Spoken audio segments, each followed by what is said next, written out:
in a purely sports perspective, is what makes a likable team. Ooh. What makes a likable franchise? And the reason I bring this up is I am watching the joy and the excitement of Blue Jays baseball, which has not been like this for about 10 years. I'm watching Jesse put up Insta stories that he's at the game getting hot dogs. Yeah. Electric atmosphere at the Rogers Center it's every great. night. It's fantastic. I know that somebody I know was looking for second market tickets last night to go potentially see the Yankees. No. $500 was the lowest they could find. You can't get those. This is a stadium of 42,000 because they've cut 10,000 seats out. Yeah. 500 was the least amount. Wow.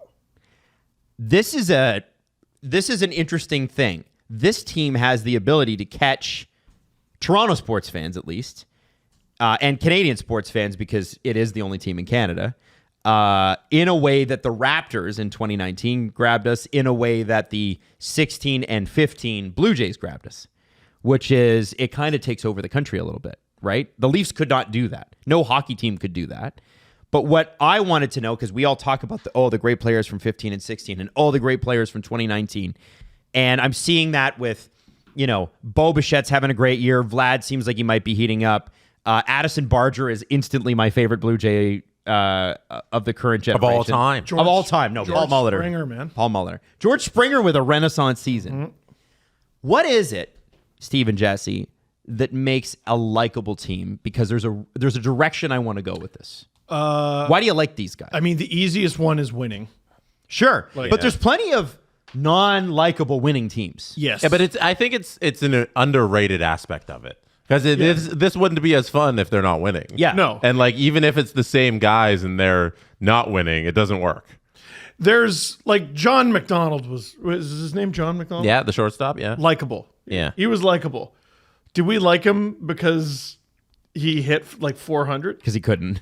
No. No, that would never happen. But worked his ass off. Right? And he hit a home run on Father's Day with his dad there. Which was very nice. Yeah. It's a combination of winning, moments, Explain moments. showing up in the right moments, being clutch when it matters most, when it's the bottom of the ninth, or there's one more strike, or there's one more out, or there's one more whatever. You got to stretch to make the out. You are the majority of the time on the winning end of those moments, right? I don't think there's much between most professional sports teams in any sports, but the best ones there aren't too many winners where we're like, man, they're great and so overpowering and they wilt when it matters most.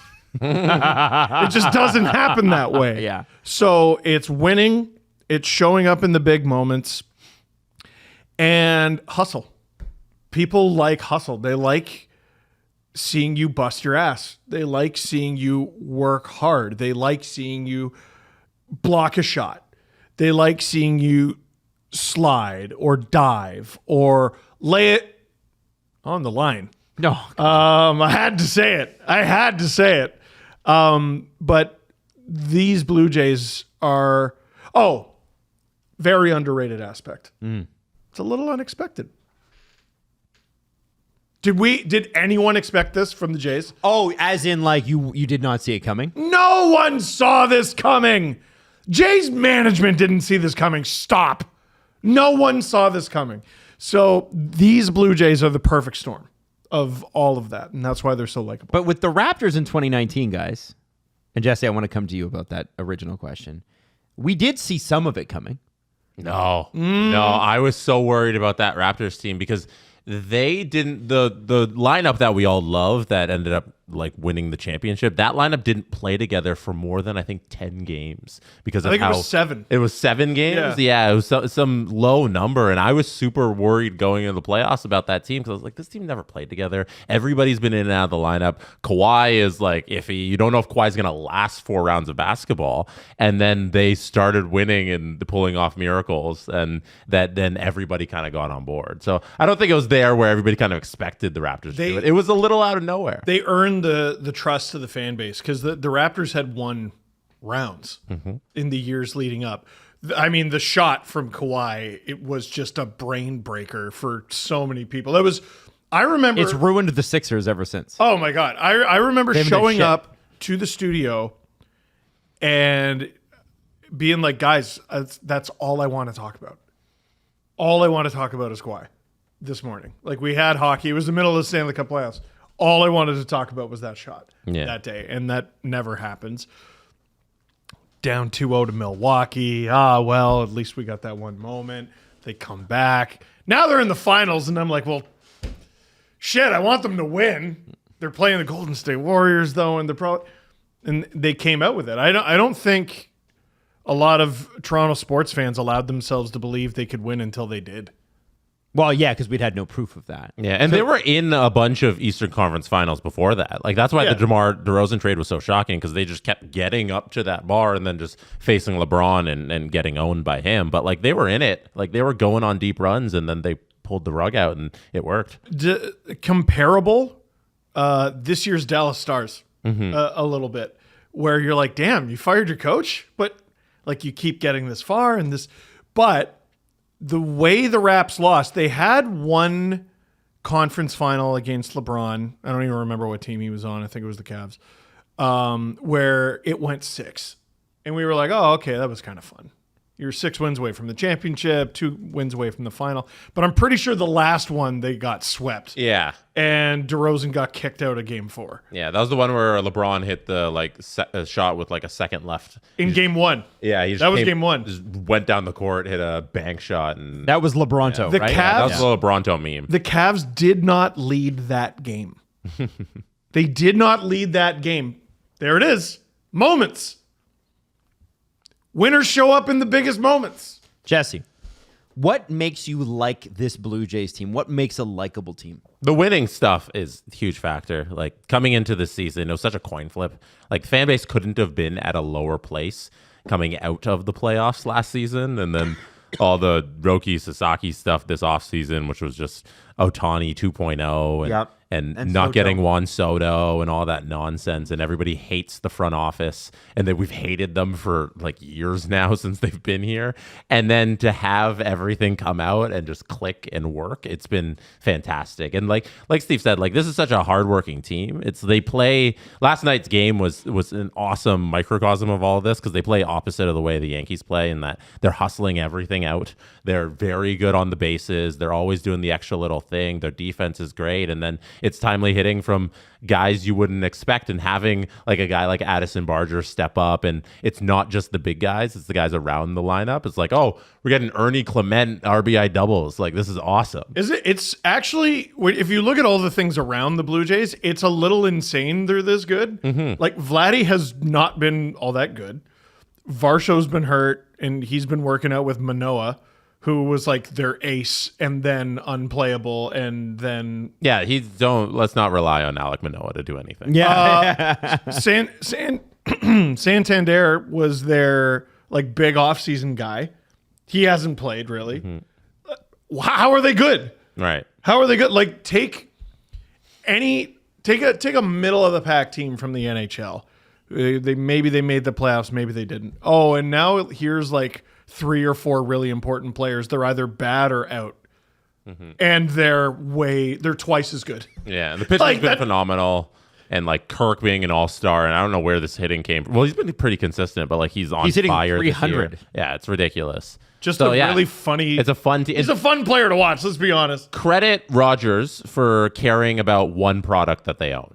Like, this is something that, like, a full credit to you, Teddy, sitting up there in the C-suite. This is Ed. This, like, they're all Ted Ed. They're all Edward, actually. He's Edward the Third. So anyways, Ted I is didn't know Edward. yeah, they're all Tedward. Or Theodore, Yeah. depending upon you. So You got to remember, I have a grandfather who was named Ernest who went by Ted. So yeah. this is confusing to me. I think added to this whole thing is Rogers actually cares about the Blue Jays. You have an ownership that is investing money into the television product. They have, I think it's 4 broadcast teams that they switch out all the time, and they all go through, and they all come out, and then they have like two in arena hosts, they'll have Emily Agard over there and then Hazel May doing something down there. They'll bring in Ivanka Osmak for the foundation draw. Like they've invested money, and then the broadcast quality is triple what they're doing at the NHL. They brought out this new drone cam that shows the top of the Rogers Center. It's beautiful. And they also do fireworks nights now. They're doing fireworks when the batter is walking a up, week and a half. It looks like the show. Yes, they have a video game angle for the batter walk up, and then the investment on the stadium has made the atmosphere down at the Rogers Center fantastic. Like we've been to a few games now with the new renovations, and they just have like casual bars in the outfield. They've one in way up in the 500s. That's a party zone. They got one down in the outfield. That's another party zone. And then the concourses are great now, and every angle now is the stadium is fantastic. So everything they've done with investing in the team and throwing money at it has made the fan atmosphere fantastic on the field, off the field, and in stadium, and it's created that atmosphere. And then you add to that a winning team with multiple players that you fall in love with that have been there for a while now, like that Vladdy and Bichette, and then new kids coming up too, and then you have the underdog heroes like Davis Schneider. Like there's so many storylines with this team, you can't help but love them.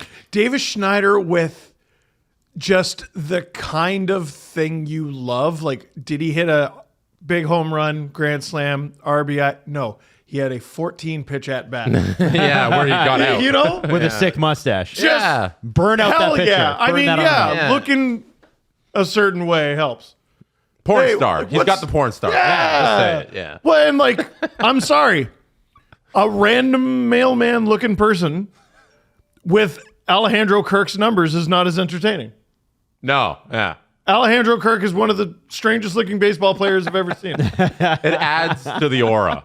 It 100% does. Yeah. I saw him beat out a single in the infield the game last Friday. Because he can haul. He fucking hustles every time he hits the ball. With his no one in professional sports takes more strides. He has tiny little legs. He does have tiny little legs. legs. That's like 4 games. He's had like 6 doubles. Yeah. The guy hustles. That's all you can ask. Yeah. So let me ask you this. So the Leafs should what? What should the Leafs do? I'm just waiting for this to come back to them. And it is because if you mention the 2019 Raptors, the 15 or 16 Blue Jays, you might, some people, myself included, were really, really loved the 2017, 2018 TFC. The Leafs, at the time the Raptors were in that zone where they were winning conference finals and stuff, the Leafs hadn't turned the corner to we're really frustrated with these guys.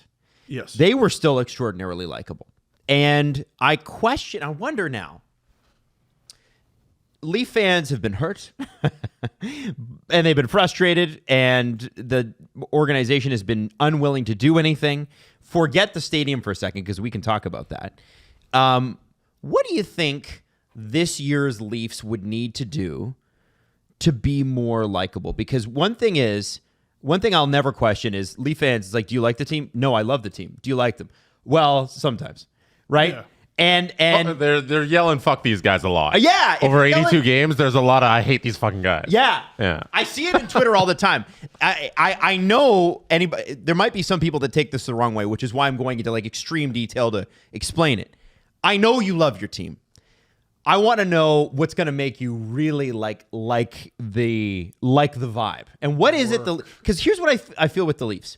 What I saw with the Raptors a little bit in the playoffs, because Jesse's right, throughout the regular season, it was hodgepodge, right? Yeah. You weren't sure.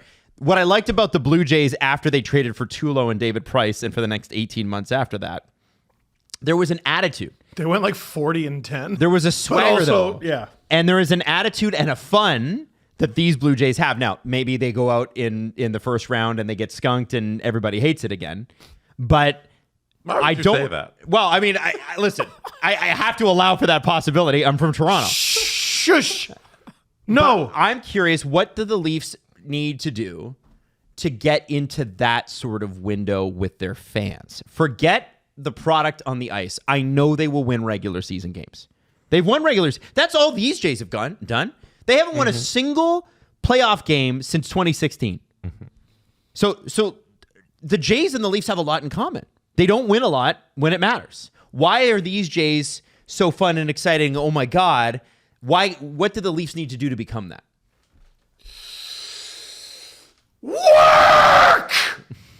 Work. So I laid out the criteria. I'm seeing stars. Yeah, you really hit that. I'm laying out the criteria, or I laid out the criteria for what makes a likable team. Mm-hmm. And one of them was it's a little bit unexpected. Mm-hmm. Let's go back. 2016-17. We still talk about that team with such reverence, the Leafs. That playoff run, totally unexpected. Matthews scoring 4 goals in his first game, completely unexpected. Hitting 40 goals in his first season, completely unexpected. Having nearly everything go about as good as it could have for everyone involved was unexpected. Matthews had 40 goals. Nylander had a great rookie season. Marner had a great rookie season. Kadri went from like 7 goals to 32 or something like that. Bozak had his playoff moment. Freddie Anderson started garbage. People forget how horrible he had was. like 2 wins in October. Oh my God, he was brutal. And then the rest of the way, he was like Vezina worthy. It was unexpected. They lose to Washington. That was expected. What was unexpected is that it was close. Okay. The next year, you get Marleau. All of a sudden, you do lose a little baby fat. Then you get Tavares. Forget all the contract stuff that went in there. Just keep that in your back pocket. They too quickly became favorites. They definitely, I'm sorry, you don't get to sign Marleau when he's still flirting with 30 goals and John Tavares when he's the biggest free agent of all time and call yourselves underdogs anymore. Now we expect you to win. And mix that in with all the contract stuff, the Nylander stuff, the Marner stuff, even the Matthews stuff to some extent. You wrap all that up and the bad taste that it left in people's mouths. And from that moment onward, they went from favorites on paper to losing in more convincing and spectacular ways going forward. The 2019 Game 7 against Boston, which is a rematch from the year before, they lost 5-1. 5-1! The Blue Jackets won. I mean, that season was a nightmare. It was horrible. They played poorly that season. They were terrible. It was a nightmare. They played poorly for both coaches. 2021. Montreal. Can these guys win a friggin' division? Well, they win this like weird custom-made division. And, oh, by the way, regular season success does not matter because they will choke. And they did. And then Tampa happens and nothing changes. And you feel good because they went around in 2023. Finally, they get shit kicked so bad in the second round that you're like, it doesn't fucking matter. 2024, literally nothing on earth matters because they lost to Boston in Game 7 while having a third period lead again, and nothing changed. And, the coach, but like, who gives a shit? Coaches get fired. Pete DeBoer got fired. And then, this loss to Florida was the cherry on top. So they lost the underdog tag, gained the favorites tag, and when you don't win with the favorites tag, you're a choker. So that title was earned. But, I mean, the Leafs aren't alone in this category because I don't know how many teams did this. The answer is probably 0. No one outworked the Florida Panthers. You need to be the hardest working team on the ice every fucking night. The 2013 Leafs sucked. That team was hot ass garbage. I walked by a dumpster on the way here and it made me want to like Google the science behind the smell. That's how bad that team was. But it was masked by spectacular goaltending, which is what made me fall in love with James Reimer, because here's this goalie out of nowhere who is Really good. a 920 out of friggin' nowhere. He's their only shot at winning on certain nights. And they beat the shit out of everyone. Everyone. For fun on some nights. There was this one night against Montreal where I was like, you don't need to be doing all this. They hit a bunch of people, and then when anyone had anything to say about it, they would beat the shit out of you also. The message was, no, you take your beating and you like it. You need to be the hardest working team on the ice. I'm not saying there need to be a million fights. I think fights are, in hockey, a byproduct of the hardest working team. There's no soft, lazy teams sticking up for each other. The biggest mistake the Calgary Flames made in this generation was not backing up Matthew Tkachuk. That Jake Muzzin Matthew Tkachuk exchange is like it echoes through history. It's given the Panthers 2 cups. It was the moment, like, listen, you're going to win games and you're going to lose games, but it was the moment everyone could be like, oh, scratch the Calgary Flames off the list of teams you need to worry about. They're going nowhere. Fuck them. Like, forget about them.